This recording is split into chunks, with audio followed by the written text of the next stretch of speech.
ever wonder what happens when a supercar's growl crashes headfirst into a luxury SUV's practicality? Well, thanks to badge engineering, it's not just a fever dream anymore. This concept, once the bane of the domestic car scene in the 70s and straight up abused in the 80s and 90s, has somehow made a comeback. Volkswagen Group's MBL Evo platform takes it to the next level, blurring the lines between grocery getters and high-octane head turners. So what happens when you yank the exhaust off a Lamborghini SUV and bolt it onto an Audi? Luckily for you, we're curious enough to find out. The MLB Evo platform is basically a family reunion for some of the auto industry's biggest names. Audi Q7, Bentley Bentayga, Porsche Cayenne, and of course the Lamborghini Urus. They all might wear different badges, but under the skin, they share enough DNA to qualify as cousins. And yet, they still try to sell you the idea that each one is a purebred masterpiece. Today, we're swapping the Urus's gloriously obnoxious exhaust onto its quieter, more reserved sibling, the Q7. The million-dollar question, will it growl like a Lambo or settled into its new refined identity as a suburban whisperer? Who better to tackle this Frankenstein experiment than Fluid MotorUnion, your friendly neighborhood exhaust snobs who definitely should know better. We've worked with the Urus before, and we're not just saying that to flex. One of our customers had one so early, we're pretty sure we built the first ever aftermarket exhaust for Lamborghini's SUV revival. From quirks in badge engineering to the sound differences you didn't know you needed in your life, this is going to be one wild ride. But before we get into it, you gotta hit that subscribe button because, trust me, you're gonna wanna hear how this one turns out.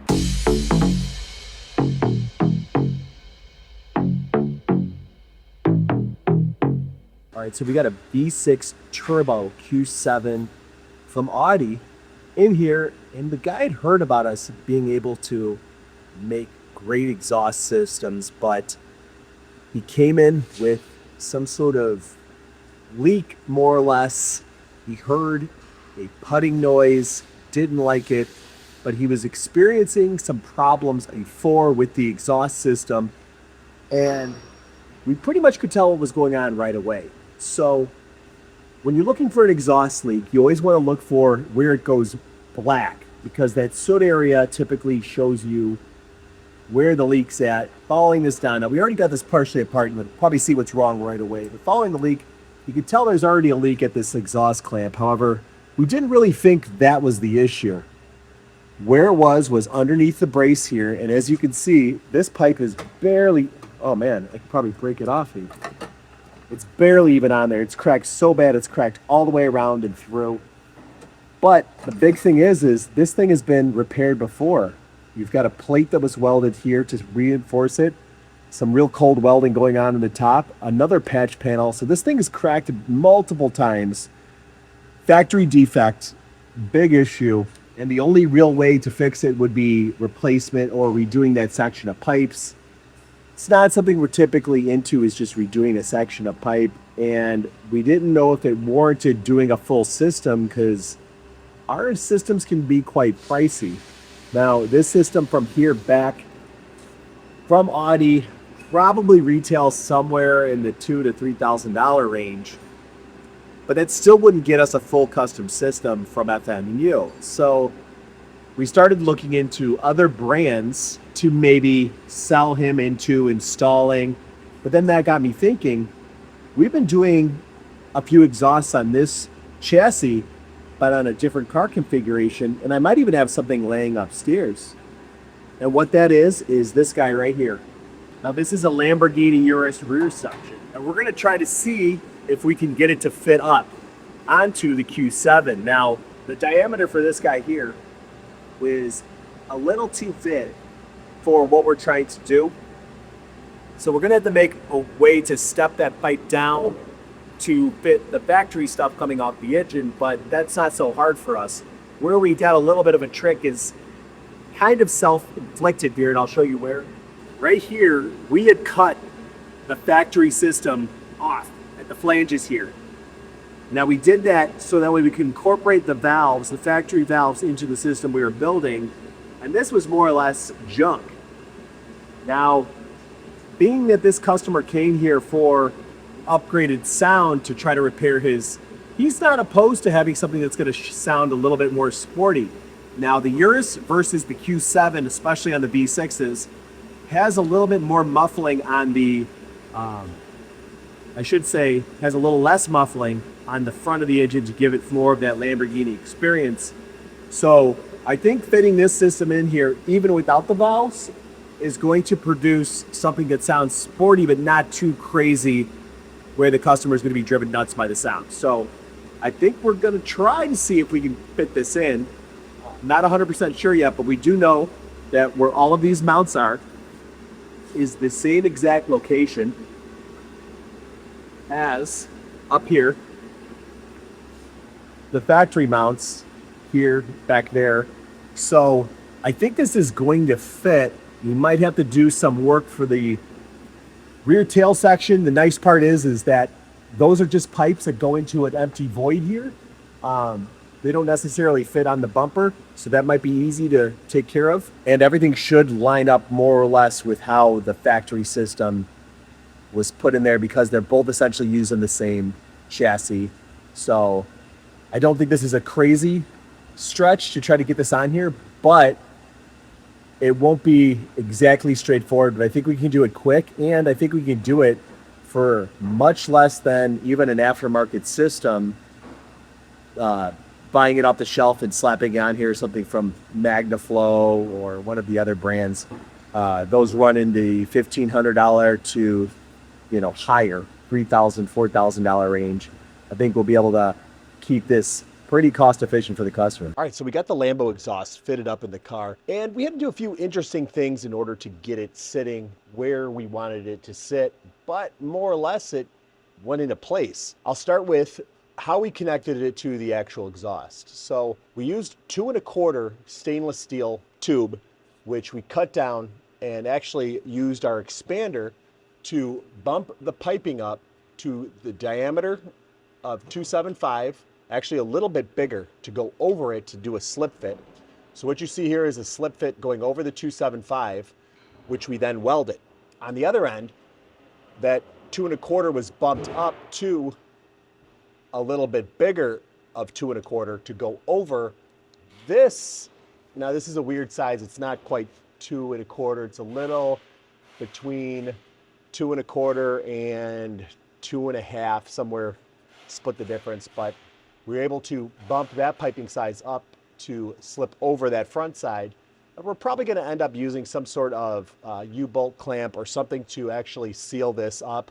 But we got it on there pretty tight, which is all fine for now, but it'll probably be a little bit difficult if they ever need to remove this in the future. Not impossible, but probably a little difficult, but at least we'll have a good seal.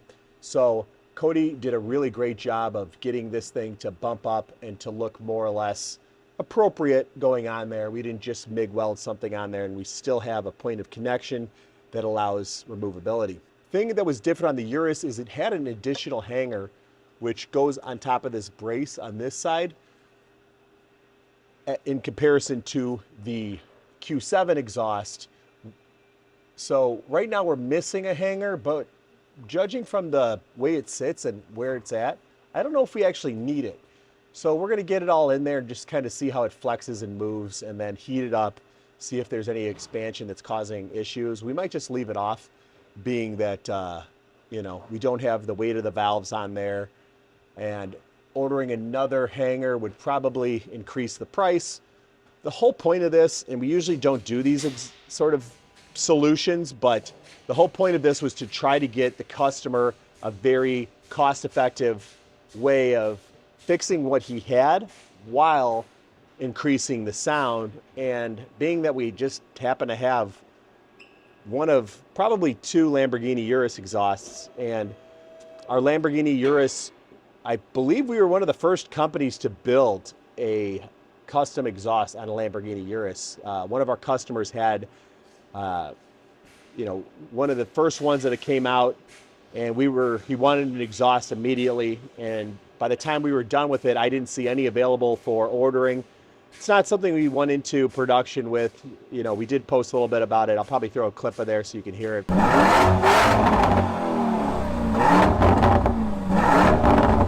That was one of the first exhaust systems that we had made.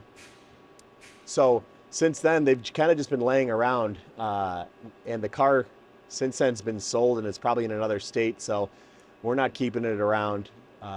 Found a use, you know, recycle. So this ended up working great, and it's going to give the customer a little bit more theater with this car. But I'll show you what we did in the rear, because that is a little unique as well.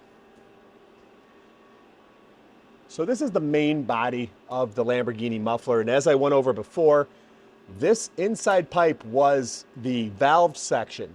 So inside this muffler, it is a chambered muffler.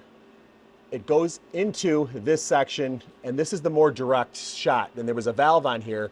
However, for us to make this thing valved would require us installing a dual valve system, which the car was not equipped with, wiring it up, having it set up, when this car already has increased muffling at the front end in comparison to the Urus.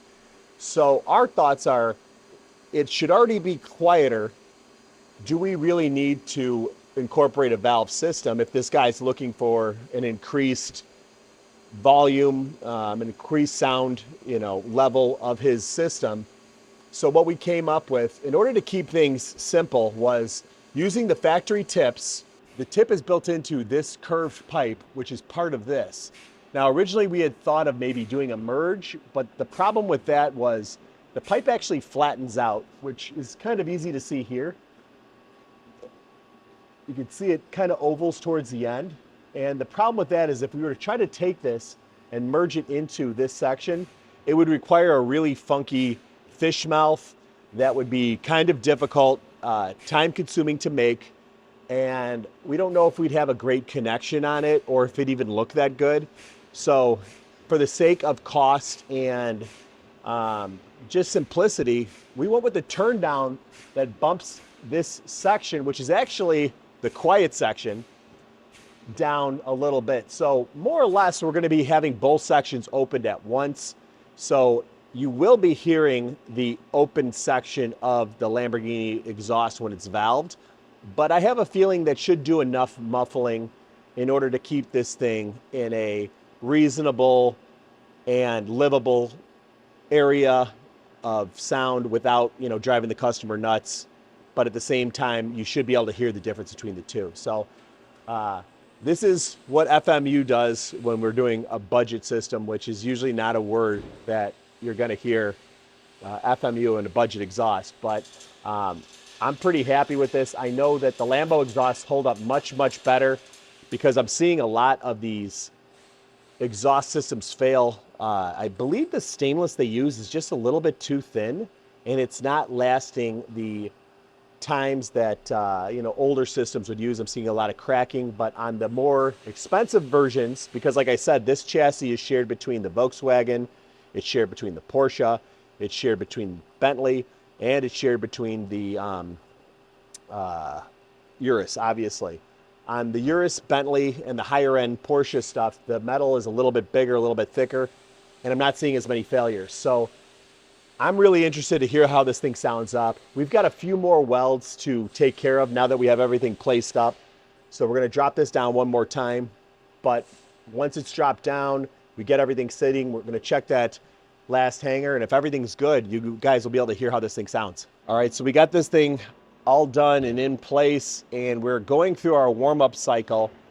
Now, I already am noticing some issues from it just warming up. We're seeing it actually heat up and hit the body of the car, and it's producing kind of a vibration into the cabin. I heard the noise, and right when I went back, I felt it, and it was touching just a little bit. Now, the issue we're running into is that these mounts here for the hangers, the exhaust hanger mounts that goes into this rubber bushing, probably are a little too long. If we had them maybe about a ½ inch shorter, we would have the clearance we need to have this thing not hit the body. So we need to figure out a way to get this up Luckily, the exhaust tips we have some range of motion where we can kind of tilt them down a little bit to compensate for going up to still have them centered. But we've got to come up with something for that exhaust hanger just to get it a little bit higher. Really, all we need is a 1/2 inch. So it's not much, but it's something we can't leave the way it is. So we're going to get this corrected, and then hopefully we'll let you guys hear it after that point. But this is sort of the thing when you are running into trying to get something else from another car to fit on this car. Little deviations, maybe changes. Maybe the mounts of the Lamborghini are a little bit shorter. We're not 100% sure, but we have a fab shop and we can fix it. All right, so a little trick to make it a little bit easier if you have exhaust hangers that are stuck and you can get the mounts off the car. Now on these guys, you'll see that the head is quite a bit bigger than the hull. And sometimes when the rubber is really stiff, even if you've got a tool like this one, it makes getting them off pretty difficult. And now in this case, what I'm doing here is I've got some pretty hot water and I let it soak for a little while. So that should soften them up a little bit. I'm probably still gonna have a little bit of trouble with these, but let's see how it goes. Even with the rubber much softer, it's still hard to get this guy on here. So there we go.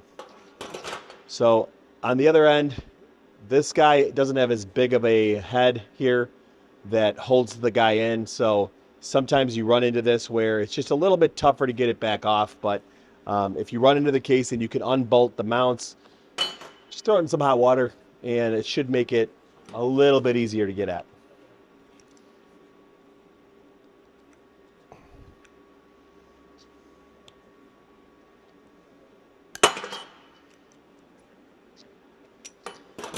Now we can reuse these at the car. All right, so I think we got a solution in order to get these hangers a little bit tighter up into the body, get that exhaust not touching the rear bumper. Again, we run a fabrication shop that deals with exhaust, and I have a lot of leftover parts. And while we could make something, these hangers actually ended up being the distance I need. As you see, the mounting point's here. Now the direction's a little different, but I can position this in a way that can get this guy pointing to where I needed to get. I already tried them out with these hangers on here because that's what was on the hangers to begin with. While they fit and they tightened it up quite a bit, the flex on these guys just seemed like it'd be too much over the span of ownership and it could cause a tear down the road. So I'm going to go back to these reinforced factory mounts that have the little bit of strap there in order to secure the rubber. Because there will be a little bit of flex on these guys, a little bit of pull. Not too much, but these also have a higher offset for the hole-to-hole measurement here. So I'm sure not only will they be able to stretch a little further, but it gives it a little less pull because it was just hanging a little low. This is probably more correct. So I'm going to take this guy. Looks all right, but not the way I wanted to. I'm going to clean this guy up, get it back in the car, and see how it fits up.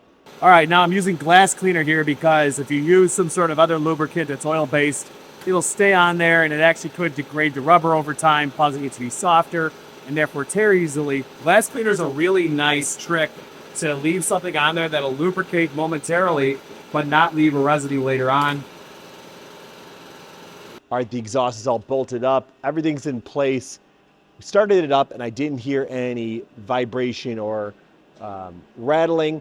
So now you guys get to hear how it sounds. And to be honest, I'm not sure how I'm going to feel about it. We are just taking a chassis that's been rebadged by the brand and thrown all sorts of different engine combinations in it. And we're putting an exhaust from one of these chassis engine combinations onto another one. So the end result, I think I'm going to have to leave for you guys to decide what you think.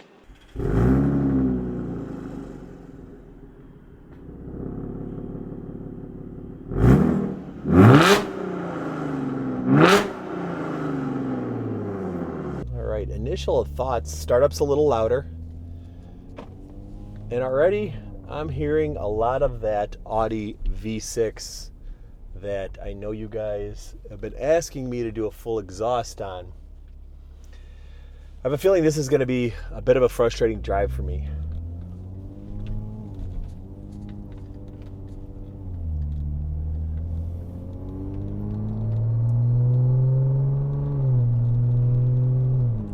It's not really overpowering the cabin. I've definitely got some drone and some resonance in there, as well as some rasp. But here's the thing. Pretty much every aftermarket exhaust has this on it, which is kind of why so many people complain about these cars. Now, there's not a whole lot of great sounding V6 engines in the first place, but a lot of people aren't really great fans of this Audi platform, amongst others, but in particular this one. And can't say I don't blame them. It's really easy to get these exhausts wrong. Even this factory setup that it had before, going to this Urus setup, I mean, the Urus had a lot of things that I just wouldn't put in an exhaust. An H-pipe, just a lot of the crushed bends, and even going into a chambered muffler with a hard right angle for the straight out on the valve section. So it's not fully going straight out. It's taking a hard turn to be the highest flowing, supposed, more aggressive sounding. And then the chambered muffler doing the muffling on the inside. It just lends itself to, not perfect engine acoustics when you start mixing and matching parts. So while I will say that this is a little bit more tame than the Urus,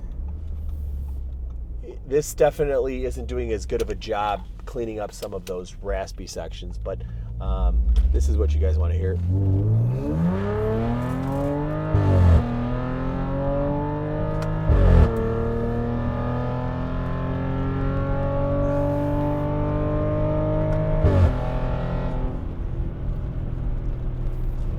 I think Audi's ignition cut shift change is kind of fun. I always like hearing that noise, but there's actually a lot of good tones between 4 and 6,000 that if we'd done a proper exhaust, and that's why I said this video might be frustrating for me, because now while we didn't spend a bunch of time on this thing, and this is going to be a great solution for the customer to get a sportier, longer lasting exhaust for something that people are more or less just throwing away, and from the factory is worth $5,000 or $6,000 from Lamborghini, it just isn't going to sound the way that I'm going to be 100% happy with. But that being said, I didn't really build it, and I know this sounds as good as a lot of those other V6 Audis out there. So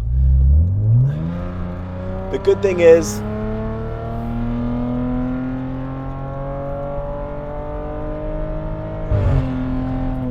it's really not droning too badly. This is completely livable. You're not going to pull your hair out. You're not going to be embarrassed going somewhere. It still looks like a upscale luxury SUV that you can take maybe out to dinner, have it valet parked, and you're not going to have a bunch of people staring at you because the thing is rattling and rasping and looking like not age appropriate. So that being said, and all things considered, especially for the price that we were able to get this in for the customer, including materials, under $2,000, it's really going to be hard to beat that, especially knowing that this is a factory piece that we more or less massage slightly. So again, we had to make connectors that got the pipes to sit in place, connecting up with the factory stuff. They were expansions and contractions in some case, and we had to modify the factory exhaust hangers in order to get this thing to where we want to sit, but that really isn't that much effort. And lastly, we had to modify the tips a touch, cutting them off, changing them around. This thing might actually sound better if it had the factory valves in there. Maybe cutting some of that resonance off in there would dial that out, and then once it opened up, you'd hear all of that, which might be more attractive for a lot of people. So maybe leaving the valves in place and then getting another controller to take care of those, that might be pretty cool. But when all said and done, I think this came out fairly neatly, and I think the customer will be happy, especially considering that we were able to save them a bunch of money.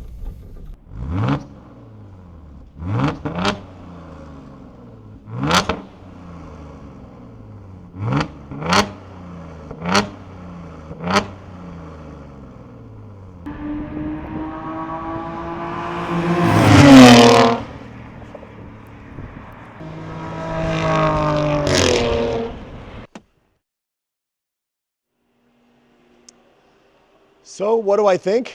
Well, it's going to be hard to argue with the price we paid to get this exhaust fix, especially when you're comparing to a new exhaust.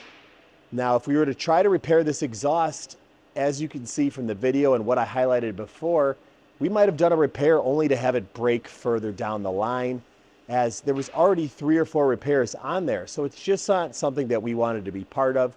So we'd either be selling him a completely new one from Audi. We wouldn't want to go used because I'm seeing it happen again and again from the factory setups. And if we went aftermarket, we'd probably end up with a similar tone to this. So what do you guys think? Do you think swapping an exhaust from a same chassis model and maybe a different trim or engine level is a viable option for modifying your exhaust? I'd say we have mixed results. However, again, considering what went into this thing, it was a great option for this customer. Now, if you've got any questions on doing something like this for your own exhaust, make sure you drop us a comment or reach out to us. Well, that's all we got for this one. So make sure you're hitting like, hit subscribe, and stay tuned for next week. But as always, stay loud, stay curious, and keep those engines revving. Till next time.